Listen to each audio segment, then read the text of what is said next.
सिन्नर शिर्डी रोडवर भीषण अपघात. एसटी बस व एर्टिगा कारची जोरदार धडक. दोघांचा मृत्यू तर 10 जण जखमी.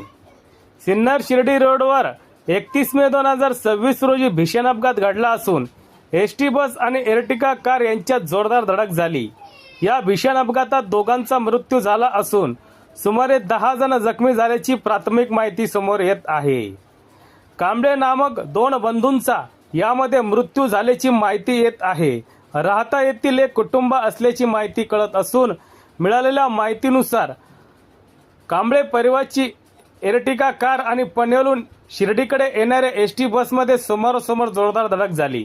धडकेनंतर दोन्ही वाहन चालकांचे वाहनावरील नियंत्रण सुटल्याने एसटी बस पालखी मार्गाच्या बाजूला जाऊन कलंडली तर एर्टिगा कारचा अक्षरशः चक्काचूर झाला.